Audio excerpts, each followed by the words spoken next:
Good morning. Hope you're having a good day. Hope things are going well for you. But if they're not,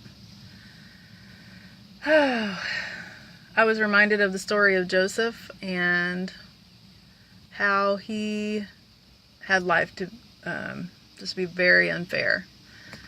He had a dream. God gave him a dream about how basically his brothers were going to bow down to him.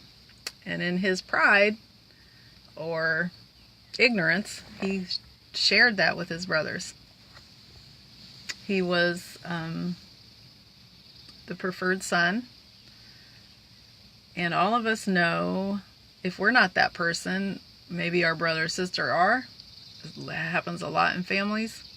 But Joseph, as a young man, shared that dream with his brothers, and his brothers hated him for it. Hated him for the confidence probably that he had in himself, having such a vision from God. Now, I want to encourage you and myself to remember that life isn't fair. People will treat you bad seemingly for no reason lots of times. And what I was reminded of with this story, in regards to this story, is when he became a prisoner, you don't read about him saying, "Oh, woe is me. Why me? Why are people mean to me? Why are people bad to me? Why did my life go like this? Where is God? Why doesn't he love me?" Which is a lot of what we all go through. Doesn't tell us about that. He may have had those days. But the whole story, the sum of the whole story, was he made the best of where he was at. He was excellent in whatever he did. His focus was doing right by God, doing right by who he was working for. He had a humble, obedient attitude, even though life wasn't fair. This is excruciating sometimes, because you can be in such a situation where, people are just doing you dirty and talking about you and lying on you, and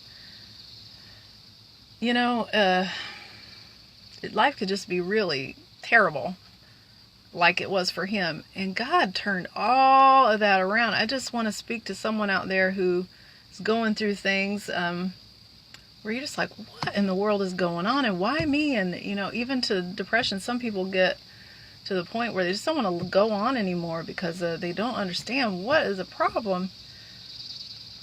Hang in there, and just keep doing the right things no matter what anybody is doing.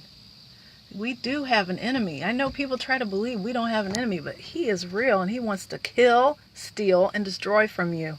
That's what he wants, because if he can hurt you, that hurts God, because you're God's child. When you're born again, you are in the family of God. God created you for purpose. God created you for a reason. He wants good things for you, but sometimes he has to work out your pride. He wants you humble. He wants you able to help and be effective for other people. This world is not just about you and being with your friends and doing your friendly stuff and doing your PTA stuff. And all you moms out there, there's more to life than just looking good to other people. Having your house just right or whatever. That's great. That's good. There's nothing wrong with that. There's nothing wrong with being a good mother and making it to the school functions and being friends with people there and all that, and having a good life for your family. There's nothing wrong with that. That's great. But there's more to life than that.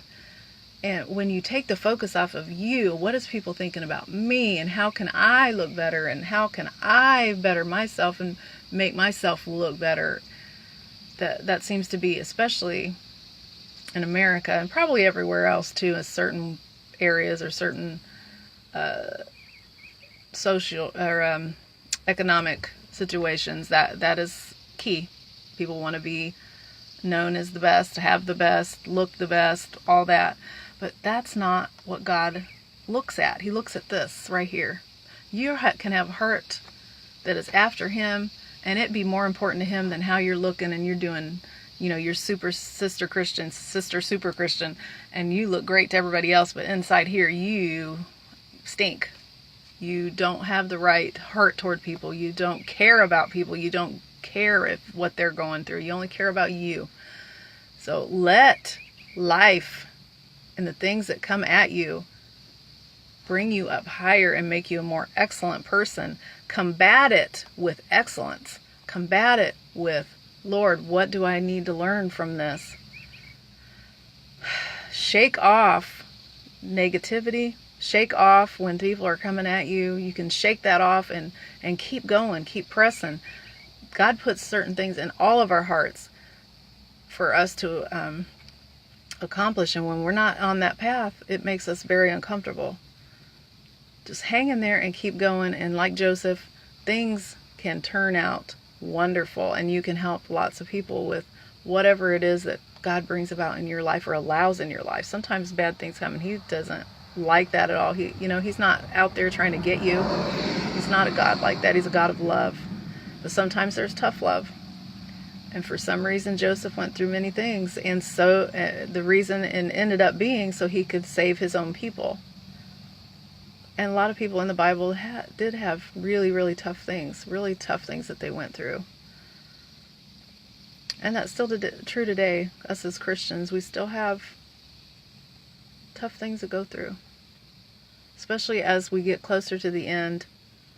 People's love is not strong like it used to be. People don't even visit like they used to. It's more about, looking good instead of being good.